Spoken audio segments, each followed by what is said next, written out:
Black hole ब्रह्मांड के गुरुत्वाकर्षण राक्षस हैं। वे इतने शक्तिशाली हैं कि कुछ भी, यहाँ तक कि प्रकाश भी, उनकी पकड़ से बच नहीं सकता। नासा के अनुसार दुनिया का सबसे पहला ब्लैक होल सन 1964 में सिग्नस स्वान के नक्षत्र में आकाशगंगा के भीतर पाया गया था, जिसका नाम सिग्नस 1 था। नासा के कई अध्ययनों से पता चलता है कि हमारी आकाशगंगा में लगभग 10 मिलियन से 1 बिलियन ब्लैक होल मौजूद हैं, जिनका निर्माण विशाल तारों की मृत्यु के साथ होता है।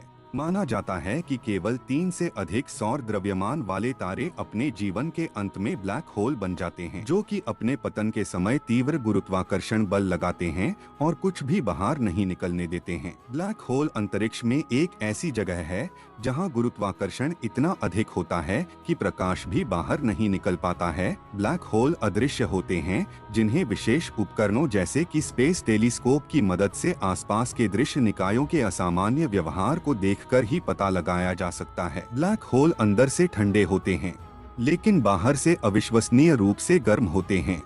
हमारे सूर्य के द्रव्यमान वाले ब्लैक होल का आंतरिक तापमान परम शून्य से 1 डिग्री के 10 लाखवें हिस्से के आसपास है। ब्लैक होल के अंदर जाने के बाद कोई भी उससे बाहर नहीं निकल सकता और वो हमेशा के लिए ब्रह्मांड से गायब हो जाएगा। कहा जाता है कि अगर पृथ्वी ब्लैक होल के अंदर चली गई तो धरती पर अंधेरा छा जाएगा।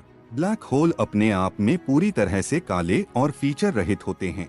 हमारे सूर्य के द्रव्यमान का लाखों या अरबों गुना होने के बावजूद आकाशगंगाओं के केंद्रों में विशाल भी आश्चर्यजनक रूप से छोटे हैं। जब दो ब्लैक होल आपस में टकरा जाते हैं तो एक बहुत ही शक्तिशाली घटना होती है। ब्लैक होल इतनी अधिक गुरुत्वाकर्षण बल उत्पन्न करते हैं कि वे प्रकाश को भी आकर्षित करते हैं। जब दो ब्लैक होल एक दूसरे के करीब आते हैं तो उनकी गुरुत्वाकर्षण शक्तियां एक दूसरे को मजबूत करती हैं। अंततः वे इतनी करीब आ जाते हैं कि वे एक साथ मिल जाते हैं। इस घटना को ब्लैक होल विलय कहा जाता है। ब्लैक होल विलय ब्रह्मांड में सबसे ऊर्जावान घटनाओं में से एक हैं। वे इतनी अधिक ऊर्जा उत्पन्न करते हैं कि वे प्रकाश और गामा किरणों के रूप में विकिरण करते हैं।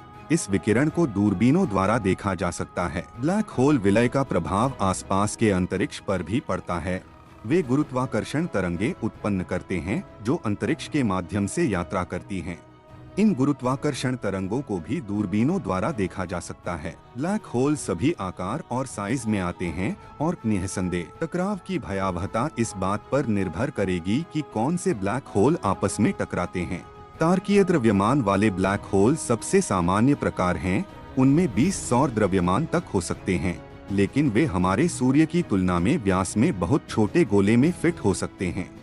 टकराव से अतिरिक्त ऊर्जा गुरुत्वाकर्षण तरंगों के रूप में ब्रह्मांड में वापस निष्कासित हो जाएगी। जैसा कि मैंने पहले बताया, ब्लैक होल के टकराने से उनके आसपास के स्थान का आकार बदल सकता है। वे गुरुत्वाकर्षण तरंगों से इस स्थान को तरंगित करके ऐसा करते हैं। अल्बर्ट आइंस्टीन ने 100 साल पहले गुरुत्वाकर्षण तरंगों की भविष्यवाणी की थी, लेकिन वैज्ञानिकों ने 2015 तक उनका अवलोकन नहीं किया। जब उन्नत गुरुत्वाकर्षण तरंग वेधशाला ने 8 साल के ऑपरेशन के बाद अंतः गुरुत्वाकर्षण तरंगों का पता लगाया।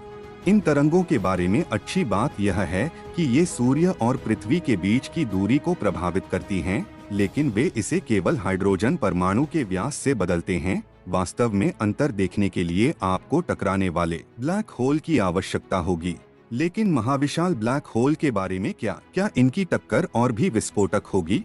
इन ब्लैक होल का द्रव्यमान हमारे सूर्य के द्रव्यमान से कम सैकड़ों हजारों गुना अधिक है, और बात यह है कि वे शायद कभी टकराएं भी नहीं जब तक वे गुरुत्वाकर्षण संतुलन तक नहीं पहुंच जाते और अपनी अपनी कक्षाओं में स्थिर नहीं हो जाते।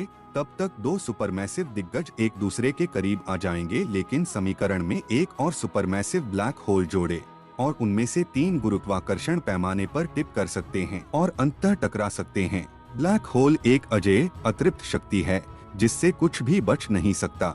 हमें उनके टकराव से डरने की कोई जरूरत नहीं है। शायद अगर वह टक्कर हमारे सौर मंडल के पड़ोस में कहीं हुई होती, तब विलीन होते ब्लैक होल पृथ्वी सहित उनके आसपास के सभी ग्रहों को टुकड़े टुकड़े कर देंगे। तो दोस्तों, आज के लिए बस इतना ही। बाकी आपको इसके बारे में क्या कहना है मुझे कमेंट में जरूर बताएं और वीडियो को एक लाइक जरूर करें। और हाँ, हम फिर मिलेंगे ऐसी ही मजेदार वीडियो में। तब तक के लिए जय हिंद, जय भारत।